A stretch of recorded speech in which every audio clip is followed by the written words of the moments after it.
qui lâche la religion, tu devrais l'avoir en centuple pour toi. Parce qu'il n'y a aucune garantie que tu meurs sur ce chemin. Le chemin de la foi, de la religion. Et lorsqu'on regarde notre bien-aimé alayhi salatu wassalam, le modèle qu'Allah tabaraka wa ta'ala a envoyé à l'humanité, le prophète sallam craignait et redoutait une chose. Selon toi, quelle était cette chose? Certaines choses peuvent nous venir tout de suite à l'esprit. Mais tu n'imagines peut-être pas que le prophète sallam craignait la rechute.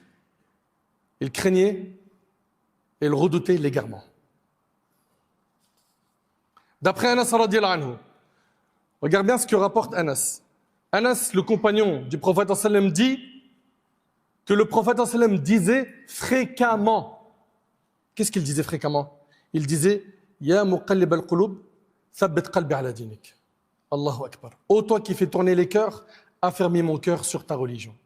J'ai dit, donc c'est Anas, ô messager d'Allah, nous avons cru en toi et en ce avec quoi tu es venu. As-tu peur pour nous?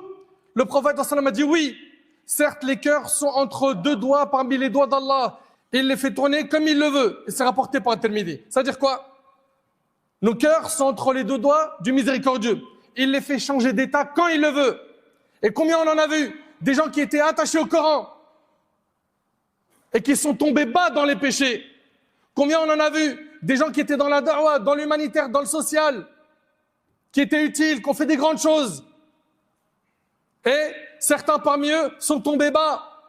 Un tel a une baisse de foi qui l'a foudroyé.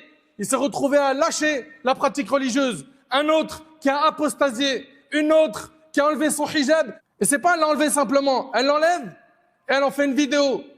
Mais elle ne sait pas qu'à travers cette vidéo, elle qui était prise pour modèle, eh ben, il y a des gens qui pensent maintenant à faire comme elle.